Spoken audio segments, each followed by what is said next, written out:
कौवा और सांप की कहानी।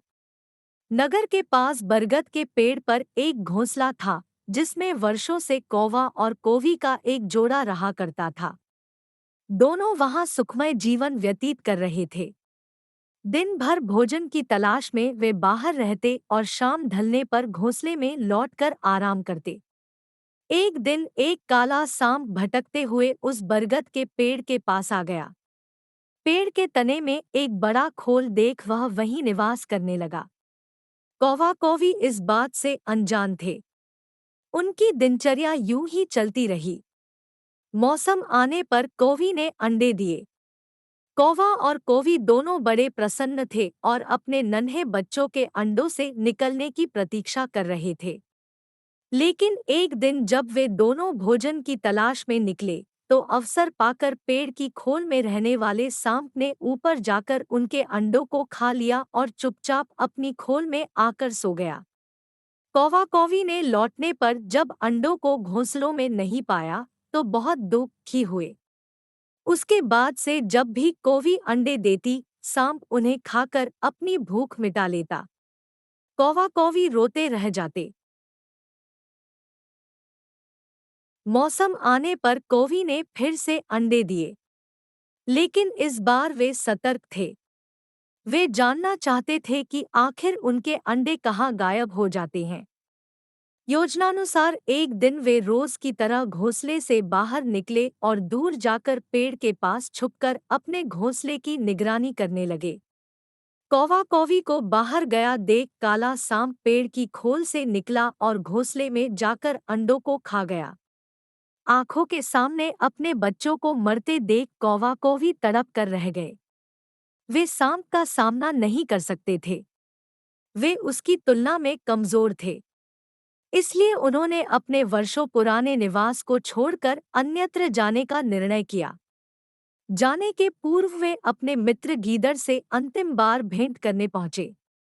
गीदड़ को पूरा वृतांत सुनाकर जब वे विदा लेने लगे तो गीदड़ बोला, मित्रों, इन तरह भयभीत होकर अपना वर्षों पुराना निवास छोड़ना उचित नहीं है। समस्या सामने है तो उसका कोई न कोई हल अवश्य होगा। कौवा बोला, मित्र, हम कर भी क्या सकते हैं?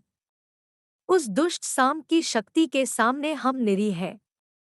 हम उसका मुकाबला नहीं कर सकते। अब कहीं और जाने के अलावा हमारे पास कोई चारा नहीं है।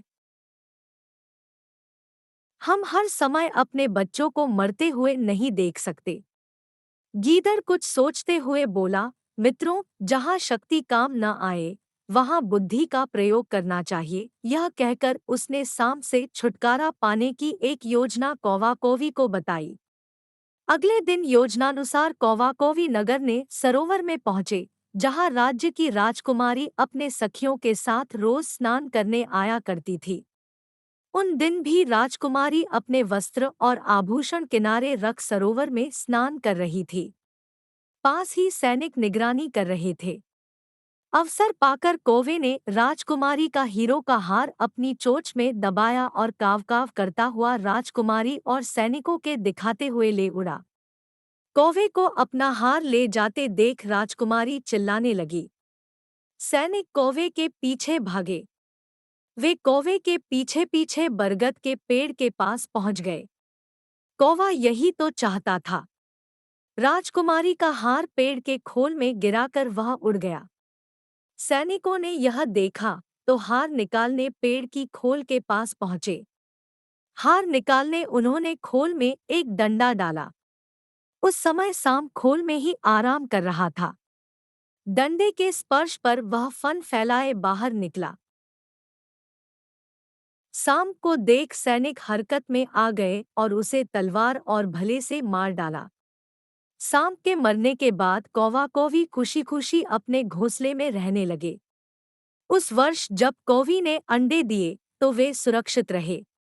सीख: जहाँ शारीरिक शक्ति काम न आए वहाँ बुद्धि से काम लेना चाहिए। बुद्धि से बड़ा काम किया जा सकता है और किसी भी संकट का हल निकाला जा सकता है।